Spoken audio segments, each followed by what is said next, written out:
Hello everyone, मैं कल्पना स्वागत करती हूँ आप सभी का अपने चैनल मेरी स्टडी में। आज मैं आप लोगों के लिए टॉप 50 क्वेश्चंस की एक ऐसी वीडियो लेकर के आई हूँ जिसके प्रश्न आपके लिए बहुत लाभकारी सिद्ध होंगे और ये प्रश्न बार बार परीक्षाओं में रिपीट हुए हैं, बार बार दोहराए गए हैं। तो आप इन प्रश्नों के माध्यम से सचेत हो जाइए कि किस तरह से प्रश्न आपसे पूछे जाएंगे या किस तरह से प्रश्न पूछे जा चुके हैं। तो आप बस इस वीडियो को पढ़ने के लिए तैयार हो जाइए। ये टॉप 50 क्वेश्चंस आपको बहुत फ़ायदा देने वाले हैं। तो कॉपी और पेन दोनों चीज़ें तैयार रखिए। जो चीज़ें प्रश्नों में लिखी हुई हैं वो और जो मैं बोल रही हूँ उन दोनों चीज़ों पर आपको ध्यान देना है और नोट करते रहना है। नोट करना, इससे पता है क्या होता है कि नोट करने से चीज़ें आपको जल्दी याद होती हैं। तो जब आप किसी चीज़ को लिखते हैं तो आपको वो चीज़ें याद होती रहती हैं। तो लिखना बहुत ज़्यादा ज़रूरी है। पेन और कॉपी तैयार करके बैठ जाइए और मेरे साथ इन प्रश्नों का आनंद लीजिए। तो पढ़ने जा रहे हैं वैदिक काल के महत्वपूर्ण प्रश्न। वैदिक काल आज हमारा टॉपिक है जिस पर हम महत्वपूर्ण प्रश्न आपको बताएंगे। और दूसरी चीज़, अब मैं इस तरह के प्रश्नों का वीडियो हफ्ते में 2 बार आपके लिए लेके आने का प्रयास करूंगी और वो टॉपिक जो मैं पढ़ा चुकी हूँ उन टॉपिक से रिलेटेड ये प्रश्न होंगे। ठीक है, स्टार्ट करते हैं हमारा प्रश्नों का ये जो सेशन है। तो जो हमारा पहला प्रश्न है वो है, सबसे पुराना वेद कौन सा था? सबसे पुराना वेद कौन सा था? तो अनडाउटली उत्तर है ऋग्वेद। ऋग्वेद हमारा सबसे पुराना वेद था। अगर बात करें अथर्ववेद की तो ये सबसे नवीन वेद बताया जाता है। और अगर मैं ऋग्वेद की बात करूं तो ऋग्वेद जो है ये छंदों में लिखा गया है, मतलब श्लोक जो है वो छंदों के रूप में लिखे गए हैं। ऋग्वेद में 10 मंडल हैं, 1028 सूक्त हैं। और जो व्यक्ति ऋग्वेद के मंत्रों का उच्चारण करता था उसे होता कहा जाता था। ऋग्वेद से महत्वपूर्ण ये तथ्य हैं, इन्हें याद रखिए। गायत्री मंत्र, इसकी रचना ऋग्वेद में वर्णित है। तो गायत्री मंत्र सावित्री देवी या सूर्य देवता को समर्पित है। ये ऋग्वेद है और इसमें ईश्वर की महिमा का गान किया गया है। सबसे महत्वपूर्ण चीज़, कई बार ऐसे भी प्रश्न पूछा जाता है। आगे चलते हैं तो हमारा दूसरा महत्वपूर्ण प्रश्न है कि ऋग्वैदिक काल या पूर्व वैदिक काल का समय क्या था? ऋग्वैदिक काल या पूर्व वैदिक काल का समय क्या था? तो जब मैंने आपको अपनी वीडियो में वैदिक काल पढ़ाया था तो वहाँ मैंने आपको ये चीज़ बताई थी कि वैदिक काल को हम 2 भागों में बांटते हैं, ऋग्वैदिक काल और उत्तर वैदिक काल। जिसमें ऋग्वैदिक काल का समय काल क्या माना गया है? तो सी उत्तर बिल्कुल सही हो जाता है कि 1500 से 1000 ईसा पूर्व इसका समय काल माना गया है और ये सबसे सही समय काल माना गया है। आगे हम बात करते हैं तो तीसरा प्रश्न है हमारा, आर्य शब्द अर्थात आर्य शब्द का मतलब क्या है?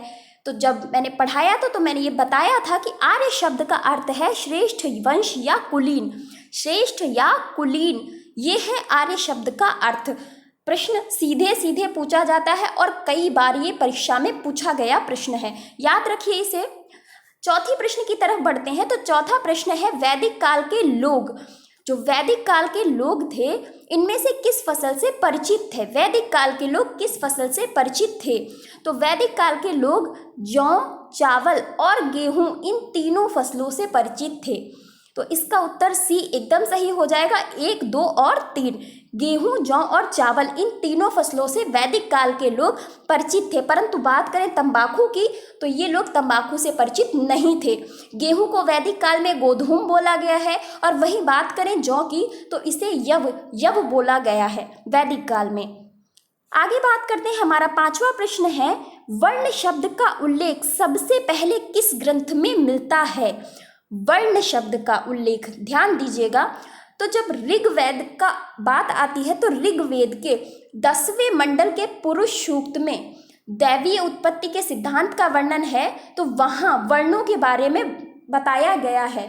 तो उसमें वर्णों की दैवीय उत्पत्ति का सिद्धांत बताया गया है, जिसमें ये बताया गया है कि ब्रह्मा के मुख से ब्राह्मण की उत्पत्ति, वहीं ब्रह्मा की जो बाजू होते हैं, जो भुजाएं होती हैं, उनसे क्षत्रिय की उत्पत्ति, और ब्रह्मा के जंघाओं से वैश्य की उत्पत्ति, और शूद्र को ब्रह्मा के पैरों से उत्पन्न माना गया है। तो ये कहाँ वर्णित है? ऋग्वेद में वर्णित है, और ऋग्वेद के भी 10वें मंडल में। कहाँ? 10वें मंडल। और 10वें मंडल में कहाँ वर्णित है? 10वें मंडल के पुरुष सूक्त में वर्णित है। याद रखिएगा, कई बार इस तरह से भी प्रश्न पूछा जाता है। अगले प्रश्न की ओर बढ़ते हैं। तो ऋग्वेद में पूछा गया है कि ऋग्वेद में कितनी ऋचाएं हैं। मैंने बताया था कि ऋग्वेद में 1028 सूक्त हैं, इन्हीं को ऋचाएं भी कहा जाता है। और सूक्त का अर्थ क्या होता है? तो सूक्त का अर्थ होता है एक अच्छी उक्ति, मतलब एक अच्छा वचन कह सकते हैं, या एक अच्छी उक्ति, यही होते हैं वो सूक्त। तो ये 1028 सूक्त ऋग्वेद में वर्णित हैं। हमारा अगला प्रश्न है कि संगीत का संबंध किस ग्रंथ से है या किस वेद से है? ऐसा कौन सा वेद है जिसमें संगीत का वर्णन किया गया है? तो हमारा उत्तर हो जाएगा सामवेद। साम का अर्थ ही होता है गायन। क्या होता है? गायन। तो गायन शब्द का प्रयोग ही साम, जहाँ साम का अर्थ ही है गायन, तो गायन का वेद अर्थात सामवेद। तो संगीत का, यहाँ भारतीय संगीत का अगर जनक देखा जाए तो कौन है? तो वो है सामवेद। यही से हमारा भारतीय संगीत निकला है। और ये सामवेद का जो पुरोहित होता था, जो गायन करता था, उसको बोला जाता था उद्गाता। क्या बोला जाता था? उद्गाता। इस तरह से लिखा जाता है, उद्गाता। इसे उद्गाता बोला जाता था। आगे हम 8वें प्रश्न की ओर बढ़ेंगे कि औषधियों का संबंध किस ग्रंथ से है? औषधियों का संबंध किस ग्रंथ से है? तो औषधियों का वर्णन अथर्ववेद में किया गया है। और ये वही अथर्ववेद है जिसमें जादू, टोना, वशीकरण, इस तरह की बातों का भी वर्णन है। इसके साथ साथ औषधियों का भी वर्णन अथर्ववेद में मिलता है। और अथर्ववेद की रचना अथर्वा ऋषि के द्वारा की गई है, इसीलिए इसे अथर्ववेद कहा जाता है। और इसमें अथर्ववेद ही वो वेद है जिसमें सभा और समिति को प्रजापति की 2 पुत्रियां बताया गया है। अंग और मगध जैसे सुदूरवर्ती जो राज्य थे उनका वर्णन भी किया गया है। ये चीज भी याद रखिएगा, अंग और मगध जैसे सुदूरवर्ती राज्यों का वर्णन किया गया है। इसके साथ साथ परीक्षित एक देवता थे और इन्हें अथर्ववेद में मृत्यु लोक का देवता बताया गया है। वही बात करें अथर्ववेद का जो गान करने वाला व्यक्ति था, जो इसमें चीजें वर्णित थी, जो उनको बताता था, उसको क्या कहा जाता था? उसको ब्रह्मा कहा जाता था। जो इनके मंत्रों का उच्चारण करता था उसे ब्रह्मा कहा जाता था। ये है अथर्ववेद, ये औषधियों का ग्रंथ है। इसके बाद प्रश्न आता है, ईश्वर की महिमा और वैदिक युग की संस्कृति के बारे में कहाँ से ज्ञान मिलता है? ईश्वर की महिमा और वैदिक युग की संस्कृति के बारे में हमें ज्ञान कहाँ से मिलता है? तो वो है ऋग्वेद। कौन सा? ऋग्वेद। जब मैंने बताया था कि ईश्वर की महिमा का गुणगान किसमें किया गया है, तो ऋग्वेद में ईश्वर की महिमा का गुणगान किया गया है। आगे चलते हैं अगले प्रश्न की ओर। हम पढ़ रहे हैं वैदिक काल और आप हैं नेरी स्टडी के साथ। चैनल को ज़रूर सब्सक्राइब करें अगर आप पहली बार आए हैं, और अपने फ्रेंड्स में शेयर करते रहें। अगले प्रश्न पर चलते हैं। कर्मकांड यज्ञ के बारे में किस वेद में उल्लेख किया गया है? कर्मकांड यज्ञ के बारे में किस वेद में उल्लेख है? तो ये कोई दूसरा नहीं, यजुर्वेद है।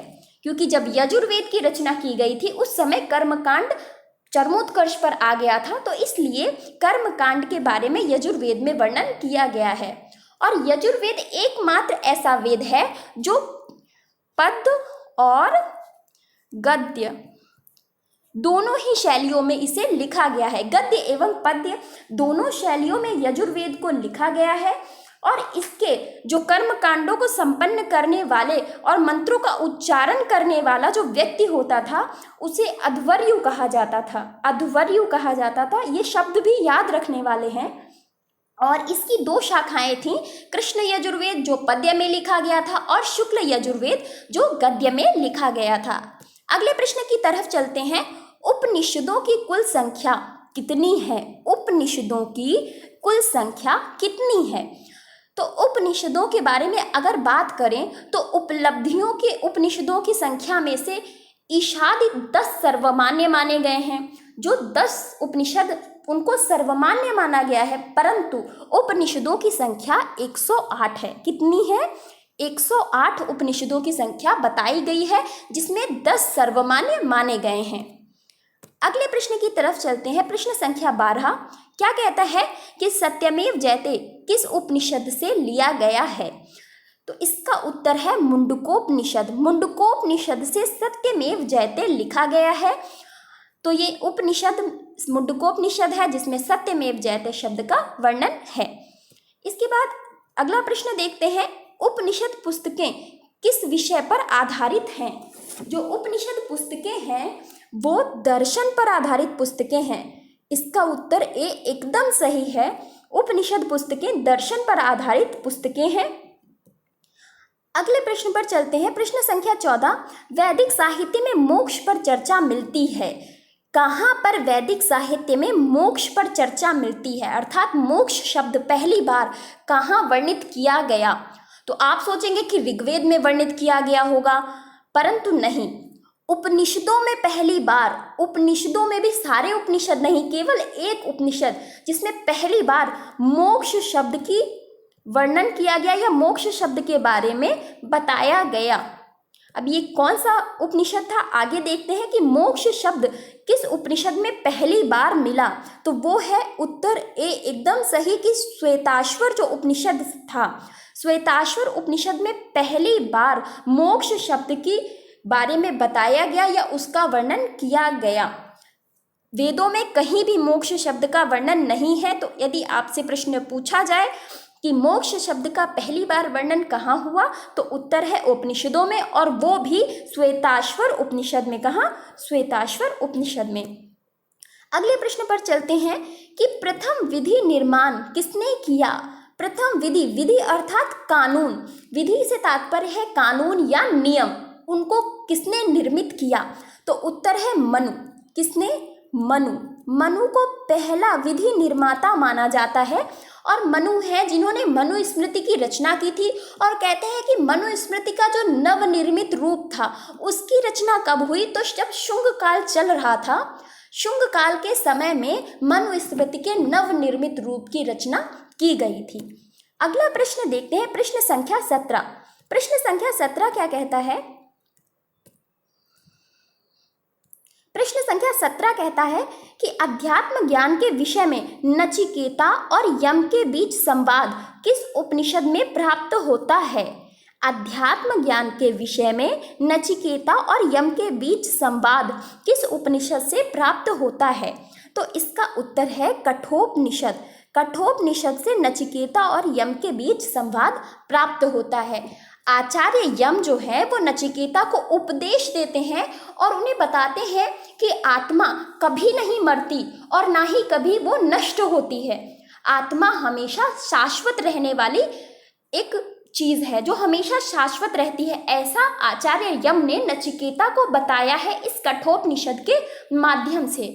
और ये जो कठोपनिषद है वो कृष्ण यजुर्वेद का उपनिषद है। किसका? कृष्ण यजुर्वेद का। यजुर्वेद की मैंने 2 शाखाएं बताई थी, तो जो कृष्ण यजुर्वेद है जो पद्य शैली में लिखा गया है, ये उसी की उपनिषद है कठोपनिषद। अगले प्रश्न की ओर चलते हैं कि शूद्र का उल्लेख ऋग्वेद के किस मंडल में पहली बार मिला है? शूद्र का उल्लेख ऋग्वेद के किस मंडल में पहली बार मिला है? तो इसका उत्तर है 10वें मंडल में। और 10वें मंडल में भी पुरुष सूक्त में, क्योंकि वहीं तो वर्णों की दैवीय उत्पत्ति का सिद्धांत बताया गया है ना, तो वहां पर ही 10वें मंडल के पुरुष सूक्त में पहली बार शूद्र शब्द का वर्णन किया गया है और ब्रह्मा के पैरों से इनकी उत्पत्ति का वर्णन वहां किया गया है। अगला प्रश्न देखते हैं। तो हम पढ़ रहे हैं वैदिक काल के महत्वपूर्ण प्रश्न। अगला प्रश्न है पुराणों की संख्या कितनी है? यहाँ पूछ रहे हैं कि पुराणों की संख्या कितनी है? पुराणों की संख्या है 18 पुराण है, जैसे कि वायु पुराण, विष्णु पुराण, शिव पुराण, इस तरह से 18 कुल पुराण है जिनकी संख्या बताई गई है और जिनका वर्णन किया गया है। इसके बाद जो अगला प्रश्न आता है, प्रश्न संख्या 20, वो है कि सूक्तों का संग्रह किस वेद में मिलता है? सूक्तों का संग्रह किस वेद में मिलता है? तो उत्तर है ऋग्वेद। ऋग्वेद में 1028 सूक्तों का वर्णन मिलता है और सूक्तों का संग्रह यही मिलता है। अगला प्रश्न, किसके द्वारा ज्योतिष की गणना के आधार पर ऋग्वैदिक काल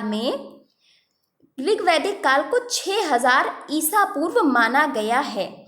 किसके द्वारा ज्योतिष की गणना के आधार पर ऋग्वैदिक काल को 6000 ईसा पूर्व माना गया है? तो ये हैं कोई और नहीं, बाल गंगाधर तिलक। बाल गंगाधर तिलक एकदम सही उत्तर है इसका।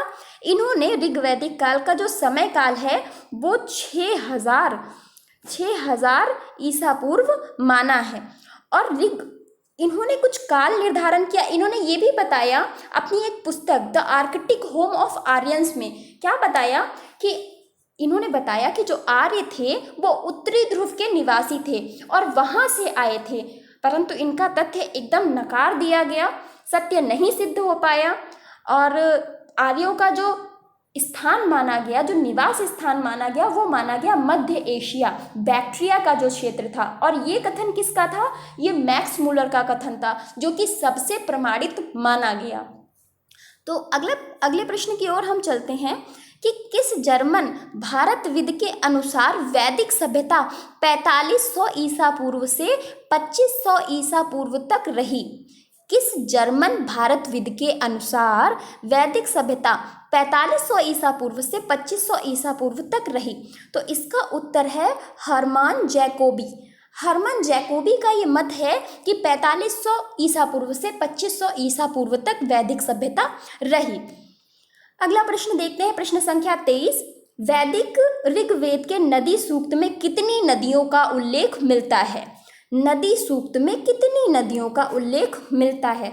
तो इसमें कुल 21 नदियों का वर्णन किया गया है। ये संख्या याद रखिएगा।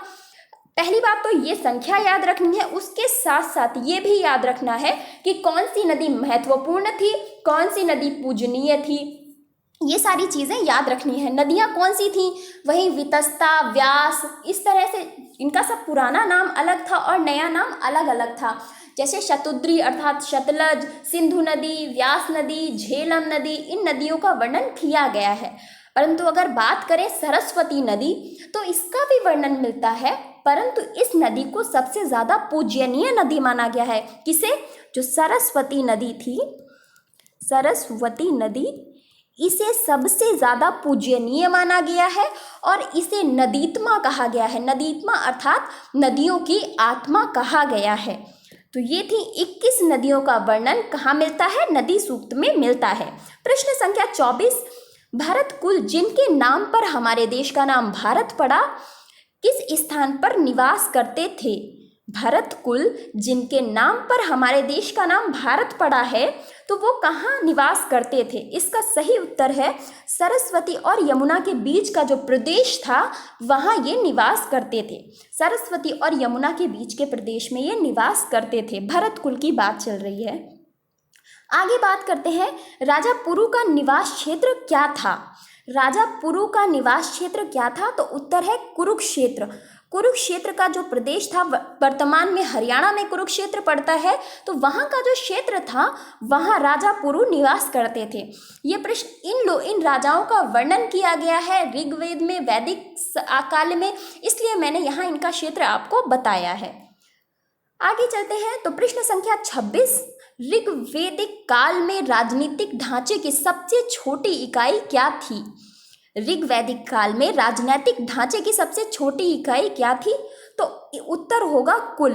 जो कुल था वो सबसे छोटी इकाई बताया गया है। वही राष्ट्र जो था वो राजनीतिक ढांचे की सबसे बड़ी इकाई थी। तो इनका जो क्रम था वो क्या था? इनका क्रम था कुल, सबसे बड़ा कुल होता था, और कुल के बाद क्या होता था? कुल के बाद ग्राम होता था, ग्राम के बाद विश्व होता था, और विश्व के बाद जन, और सबसे बड़ा राष्ट्र होता था।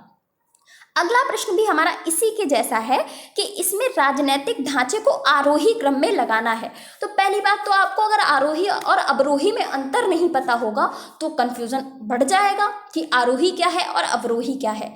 तो आरोही है कि छोटे से बड़े के क्रम में आपको लगाना है। सबसे पहले सबसे छोटा आएगा और सबसे अंत में सबसे बड़ा आएगा। तो यहाँ पर कुल को मैंने सबसे छोटा बताया कि सबसे छोटा कुल होता है। फिर उसके बाद क्या होता है, उसके बाद होता है ग्राम, उसके बाद होता है विश्व और उसके बाद होता है जन और सबसे अंत में राष्ट्र। इन सभी से मिलकर क्या बनता था, राष्ट्र बनता था। तो इस हिसाब से क्या होना चाहिए कि सबसे पहले कुल, तो मतलब 5 नंबर पर कुल दिया गया है तो 5, ग्राम दिया गया है पहले नंबर पर तो 1, उसके बाद विश्व दिया है तीसरे नंबर पर तो यहाँ आएगा 3, फिर उसके बाद जन दिया है दूसरे नंबर पर तो 2 और राष्ट्र सबसे आखिर में तो ये 4। ऐसा हमारा कौन सा मैच कर रहा है, तो मैच कर रहा है बी वाला। बी एकदम सही उत्तर हो जाएगा। ये क्रम आप याद रखिएगा, पहला या आखिर आपसे पूछा जा सकता है और पूछा भी गया है, ऐसा नहीं है। तो आप इन चीज़ों को याद करते रहिए, जो चीज़ें मैं एक्स्ट्रा बता रही हूँ उसे नोट करते चलिए। मैंने भी बहुत सारी चीज़ों को इकट्ठा करके आपको ये वीडियो में लाने का प्रयास किया है, तो आप इन चीज़ों को नोट करिए, ज़्यादा से ज़्यादा ज्ञान को कलेक्ट करते रहा करिए, जहाँ से ज्ञान मिले वहाँ से कलेक्ट करिए। अगले प्रश्न पर बात करते हैं। तो अगला प्रश्न है प्रश्न संख्या 28। ऋग्वैदिक काल में प्रयुक्त तांबे के लिए सामान्यतः किस शब्द का प्रयोग किया जाता था? ऋग्वैदिक काल में तांबे के लिए कौन से शब्द का प्रयोग होता था? तो यहाँ शब्द का प्रयोग होता था अयस। तांबे को अयस कहा जाता था। परंतु क्या हुआ कि जब उत्तर वैदिक काल में लोगों ने लोहे का प्रयोग करना प्रारंभ किया, जैसा कि साक्ष्यों से पता चलता है, क्योंकि जो लोहे का पहला साक्ष्य मिला था वो मिला था उत्तर प्रदेश के एटा जिले के अतरंजी खेड़ा से, और जो साक्ष्य बताया जाता है लगभग 1000 ईसा पूर्व के आसपास का। तो उस समय का जो समय काल हम मानते हैं वो हम उत्तर वैदिक काल का मानते हैं। तो वहां से हमें पता चला कि उत्तर वैदिक कालीन समाज में लोग लोहे का प्रयोग करते थे। तो जब प्रवेश वहां किया तो उन्होंने तांबे को लोहित अयस बताया। वहां उन्होंने तांबे को लोहित अयस बताया और लोहे को क्या बोला, क्योंकि लोहे का भी प्रयोग तो करते रहे थे, तो लोहे को उन्होंने श्याम अयस या कृष्ण अयस कहा। श्याम क्योंकि वो ब्लैक होता है ना, लोहा देखने में ब्लैक सा होता है, तो श्याम अयस या कृष्ण अयस कहा। इसके बाद अगला प्रश्न है, आरंभिक वैदिक साहित्य में सर्वाधिक वर्णित नदी कौन सी है? आरंभिक वैदिक साहित्य में सर्वाधिक वर्णित नदी कौन सी है? तो उत्तर है सिंधु नदी। वर्णन सबसे ज्यादा सिंधु नदी का किया गया है। अगर बात करें तो सबसे ज्यादा वर्णन तो सिंधु नदी का हुआ है, परंतु सबसे ज्यादा महत्वपूर्ण या पूजनीय नदी वो थी सरस्वती नदी। अगले प्रश्न की ओर चलते हैं। प्रश्न संख्या 30 क्या है कि वैदिक नदी कुभा का स्थान कहाँ होना चाहिए? ये कुभा प्राचीन नाम है। वर्तमान में इस नदी को क्या कहते हैं? काबुल कहते हैं। वर्तमान का जो इसका वर्तमान में नाम है वो है काबुल। और ये काबुल कहाँ पड़ता है? तो आपको तुरंत याद आ जाएगा कि काबुल तो अफगानिस्तान का क्षेत्र है, तो इसका उत्तर है अफगानिस्तान। तो वैदिक नदी कुभा का स्थान कहाँ होना चाहिए? अफगानिस्तान में होना चाहिए। इसके बाद बात करते हैं शुल्ब सूत्र किस विषय पर आधारित पुस्तक है? शुल्ब सूत्र किस विषय पर आधारित पुस्तक है? तो इसका उत्तर है गणित पर आधारित पुस्तक है। और ये जो शुल्ब सूत्र था या सल्व सूत्र था, इसकी रचना किसने की थी? इसकी रचना की थी बौधायन ने। किसने की थी? बौधायन ने। ये सारी चीज़ें नोट करने लायक हैं, क्योंकि प्रश्न सीधा अगर आपसे पूछ दिया गया ये कि सल्व सूत्र के रचयिता कौन है या लेखक कौन है, तो उत्तर है बौधायन। और इनकी एक अन्य पुस्तक थी, कौन सी? श्रौतसुत। इनकी अन्य पुस्तक का नाम था श्रौतसुत। ये इनकी अन्य पुस्तक थी। इसके बाद एक चीज़ मैं आपको बताना चाहूँगी, अगर विश्व स्तर पर देखा जाए तो यूक्लिड जो थे उनको जो ज्यामिति शास्त्र था, ज्यामिति शास्त्र का प्रमाणिक ज्ञाता माना जाता है। परंतु अगर हम बात करें और हम इन तथ्यों को भूले नहीं, तो ये चीज़ सर्वमान्य होनी चाहिए कि सबसे पहले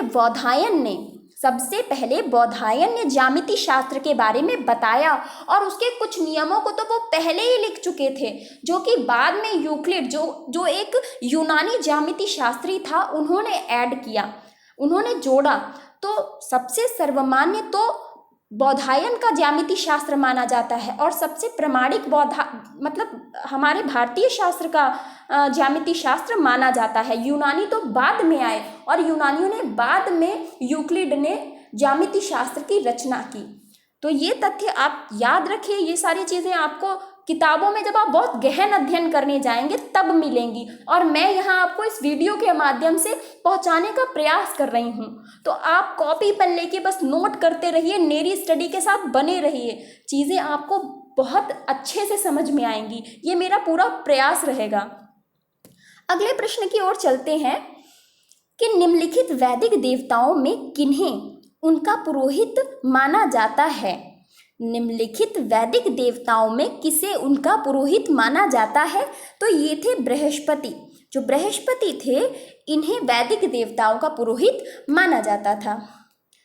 इसके बाद बात करते हैं कि प्रसिद्ध दशराग्य युद्ध अर्थात 10 राजाओं का जो युद्ध था वो किस नदी के तट पर लड़ा गया। प्रसिद्ध दशराग्य युद्ध किस नदी के तट पर लड़ा गया, ये प्रश्न है। तो उस समय युद्ध भी होते थे कबीलियाई लोगों में, तो ये युद्ध हुआ था परुष्णी या रावी नदी के तट पर। और कहते हैं कि इस युद्ध में एक तरफ तो भरत वंश के राजा सुदास थे और दूसरी तरफ 10 कबीले के जो सरदार होते थे, 10 कबीले के सरदार शामिल थे। वो 10 कबीले कौन कौन से थे? तो उनका नाम था पुरु, यदु, अनु, दुहै, तुर्पश, अनिल, पख्त, भलानस, शिवी, विषाणिनी, ये 10 कबीले के लोग शामिल थे। अब सोचिए कि ये जो सुदास राजा था, जो भरत वंश का राजा था, ये अत्यंत शक्तिशाली रहा होगा, तभी ये 10 कबीले के सरदारों को हराकर इस युद्ध को जीत गया। तो इस युद्ध का विजयी जो राजा बना वो था सुदास, उसने इस युद्ध को जीत लिया था। और ये युद्ध कहाँ पर हुआ था? तो ये युद्ध हुआ था परुष्णी या रावी नदी के तट पर ये युद्ध लड़ा गया था। इसके बाद हम चलते हैं प्रश्न संख्या 34 की तरफ, और इसमें बताया गया है कि ब्राह्मण युग का युग किस काल से जुड़ा हुआ है। ब्राह्मण युग का युग किस काल से जुड़ा हुआ है? तो इसका उत्तर है 800 ईसा पूर्व से 600 ईसा पूर्व। 800 ईसा पूर्व से 600 ईसा पूर्व ब्राह्मण युग का युग जुड़ा हुआ है। नेक्स्ट क्वेश्चन, प्राचीन भारत में स्वर्ण आभूषणों को क्या कहा जाता था? जो प्राचीन भारत था उसमें स्वर्ण आभूषणों को क्या कहा जाता था? तो इन्हें निष्क कहा जाता था। क्या कहा जाता था? निष्क। परंतु वहीं जब हम उत्तर वैदिक काल में और उसके बाद हम प्रवेश करेंगे तो यही निष्क को सिक्कों को निष्क कहा जाने लगे। फिर आभूषणों को निष्क नहीं कहा जाता था, फिर बाद में सिक्कों को निष्क कहा जाता था। आगे देखते हैं 36वां प्रश्न, उपनिषद काल के राजा अश्वपति कहाँ के शासक थे? उपनिषद काल के राजा अश्वपति कहाँ के शासक थे? तो ये केकय के शासक थे। कहाँ के शासक थे? तो ये केकय के शासक थे। प्रश्न संख्या 34, निम्नलिखित में से वह कौन सी ब्रह्ममानवादिनी थी जिनके द्वारा कुछ वेद मंत्रों की रचना की गई थी? ब्रह्ममानवादिनी कौन थी जिनके द्वारा कुछ वेद मंत्रों की रचना की गई थी? तो ऋग्वैदिक काल में इस काल में घोषा, सिक्ता, अपाला और लोपामुद्रा, कौन सी? लोपामुद्रा इस तरह की विदुषी महिलाएं हुई जिन्होंने वैदिक मंत्रों की रचना की थी। अगला प्रश्न संख्या 38, ऋग्वैदिक काल में निष्क शब्द का प्रयोग आभूषण के रूप में प्रयोग किया गया, किंतु परिवर्ती काल में इसका प्रयोग किस अर्थ में हुआ? अर्थात निष्क शब्द का प्रयोग परिवर्ती काल में किसके लिए किया गया? तो ये सिक्कों के लिए किया गया। मैंने जैसा बताया था कि सिक्कों को बाद में निष्क कहा जाने लगा और यहाँ आभूषणों को निष्क कहा जाता था। प्रश्न संख्या 39, निम्नलिखित अभिलेखों में से कौन सा अभिलेख ईरान से भारत में आर्य के आने का वर्णन करता है? ईरान से भारत में आर्यों के आने का वर्णन करता है, और ये कौन सा अभिलेख है? तो ये अभिलेख है बोगजकोई का अभिलेख। बोगजकोई अभिलेख ये वर्णन करता है कि ईरान से भारत में आर्य आए थे। 40वां प्रश्न 40, गोत्र शब्द का प्रयोग सर्वप्रथम कहाँ हुआ था? गोत्र शब्द का प्रयोग सर्वप्रथम कहाँ हुआ था? तो ऋग्वेद में गोत्र शब्द का सर्वप्रथम प्रयोग हुआ था। ऋग्वेद का जो 10वां और पहला मंडल था, इसकी रचना उत्तर वैदिक काल के प्रारंभ में और ऋग्वैदिक काल के अंत में हुई थी। तो तब तक कर्मकांड बढ़ने लगा था, और जब कर्मकांड बढ़ा तो उसकी जो अमिट छाप है वो हमें इन मंडलों में देखने को मिलती है। कैसे? क्योंकि जो 10वां मंडल था उसमें पुरुष सूक्त की रचना की गई, और पुरुष सूक्त में क्या? पुरुष सूक्त में वर्णों के दैवीय सिद्धांत का वर्णन किया गया, और उसी में वहाँ पर ही गोत्र शब्द का प्रयोग भी किया गया, जिससे जातियां बढ़ने लगी, फिर उनमें भी गोत्र बढ़ने लगे। कि गोत्र से फिर एक तात्पर्य निकला कि एक पुरुष की जो जितनी भी संतानें होंगी और उसके बाद उनसे संबंधित जितने भी लोग होंगे वो उसी गोत्र के कहलाएंगे। तो ये था गोत्र, जो कि उत्तर वैदिक काल में इस तरह से हमारे सामने प्रस्तुत किया गया। तो गोत्र शब्द का सर्वप्रथम प्रयोग कहाँ हुआ? तो वो हुआ ऋग्वैदिक काल में, ऋग्वेद में। उत्तर इसका सही है ऋग्वेद। आगे देखते हैं, 41वां प्रश्न क्या कहता है? आर्य भारत में संभवतः आए थे। आर्य भारत में कहाँ से आए थे? तो ये जो सबसे प्रामाणिक मत माना जाता है, किसका माना जाता है? मैक्स मूलर का। मैक्स मूलर का इनका मत सबसे प्रमाणित माना जाता है, और इन्होंने कहा था कि आर्य भारत में मध्य एशिया से आए थे। कहाँ से आए थे? मध्य एशिया से या बैक्ट्रिया क्षेत्र से आए थे। अगला प्रश्न है, ब्राह्मण ग्रंथ में प्राचीन ग्रंथ कौन सा है? जो ब्राह्मण ग्रंथों की रचना की गई उनमें सबसे प्राचीन ग्रंथ कौन सा है? तो शतपथ ब्राह्मण। शतपथ ब्राह्मण को सबसे प्राचीन बताया गया। और इसके बाद हम जो अगला प्रश्न है उसकी तरफ पढ़ते हैं कि वैदिक युग में यव किसे कहा जाता था। मैंने बताया था कि वैदिक कालीन जो युग था उसमें लोग गेहूं, जौ और चावल इन फसलों को जानते थे, इनसे परिचित थे, और इसमें ही यव शब्द जौ को प्रयोग किया जाता था। जौ के लिए यव शब्द का प्रयोग किया जाता था, और गेहूं के लिए गोधूम शब्द का प्रयोग किया जाता था। आप मेरी वीडियो जब देखेंगे वहां मैंने इन शब्दों को वर्णित किया है, इनको बताया है कि किसे क्या कहा जाता था, प्राचीन काल में किसे क्या कहा जाता था, और वर्तमान में हम उसे किस नाम से जानते हैं। इसका वर्णन मैंने वहाँ किया है। तो आप मेरे वीडियो को देखिए और नोट्स बनाइए, ताकि आपको इस तरह के प्रश्न करने में कठिनाई का अनुभव बिल्कुल भी ना हो। वेदों में कितने संस्कार बताए गए हैं? तो वेदों में कुल 16 संस्कार बताए गए हैं। इन 16 संस्कारों को भी मैंने वहाँ पढ़ाया है। तो वेदों में 16 संस्कार बताए गए हैं, जैसे गर्भाधान, और इसके बाद फिर कई सारे होते थे। 16 संस्कार थे। गर्भाधान, उपनयन संस्कार, जब बालक को पहली बार शिक्षा के लिए भेजा जाता था तो जनेऊ संस्कार होता था। फिर अंतिम था वो अंतिम संस्कार होता था। ये लास्ट एक था किसी व्यक्ति के जीवन काल का अंतिम संस्कार। तो वो अंतिम संस्कार भी इसमें संस्कारों में सम्मिलित है। विवाह संस्कार, इस तरह से ये कुल 16 संस्कार बताए गए हैं। इसके बाद प्रश्न संख्या 45, ऋग्वेद में सर्वाधिक संख्या में मंत्र संबंधित हैं। ऋग्वेद में सर्वाधिक संख्या में मंत्र किससे संबंधित है? यहाँ शब्दों पर जरूर ध्यान देना है, वरना आप हो सकता है प्रश्न में मात खा जाए। तो ऋग्वेद में सर्वाधिक संख्या में मंत्र जो है वो अग्नि से संबंधित है। सर्वाधिक संख्या में सबसे महत्वपूर्ण देवता तो इंद्र थे। सबसे महत्वपूर्ण देवता इंद्र थे, जिन्हें 250 सूक्त समर्पित किए गए थे, और उनके बाद अग्नि। परंतु यहाँ सर्वाधिक संख्या में मंत्र किससे संबंधित है? तो वो है अग्नि। अग्नि देवता से सबसे ज्यादा मंत्र संबंधित है, क्योंकि पहला जो मंत्र ही कहते हैं कि ऋग्वेद का पहला मंत्र ही अग्नि की आहुति से प्रारंभ होता है। ये सारी चीज़ें याद रखने योग्य है। आप कॉपी पेन को लेकर के बैठे रहिए, चीज़ों को लिखते रहिए और मेरे साथ बने रहिए। मेरी स्टडी के साथ बने रहना है।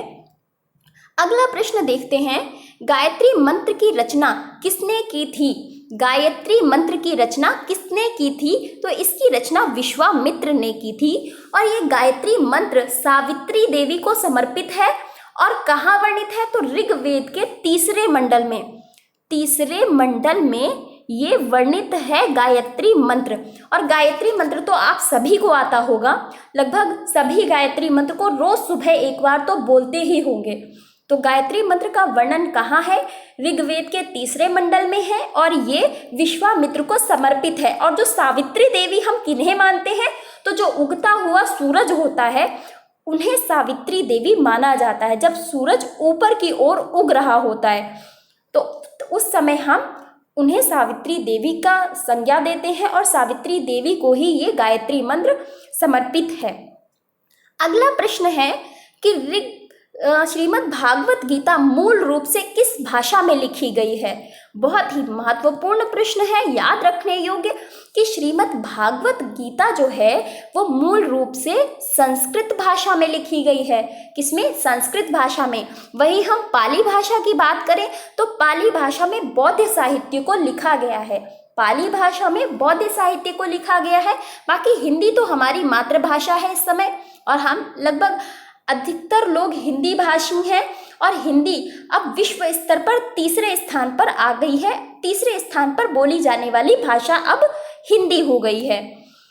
अगले प्रश्न की ओर चलते हैं। प्रश्न संख्या 48। प्रश्न संख्या 48, ऋग्वेद में अघन्या का प्रयोग हुआ है। किसे ऋग्वेद में अघन्या बोला गया है?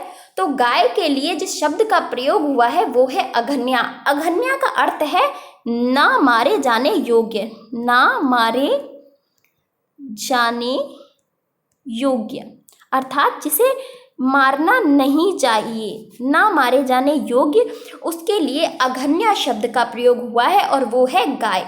गाय को ये लोग काफ़ी ज़्यादा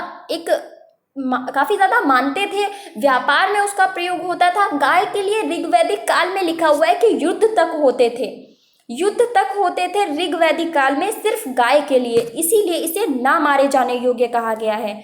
और जिस व्यक्ति के पास सबसे ज़्यादा गाय होती थी वो सबसे ज़्यादा धनी व्यक्ति माना जाता था।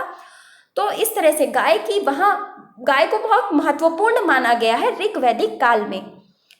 प्रश्न संख्या 49 क्या कहता है? 49, ऋग्वेद की मूल लिपि थी। ऋग्वेद की मूल लिपि कौन सी थी? कौन सी वो लिपि थी जिसमें ऋग्वेद को लिखा गया? तो ऋग्वेद को ब्राह्मी लिपि में लिखा गया। किसमें? ब्राह्मी लिपि में।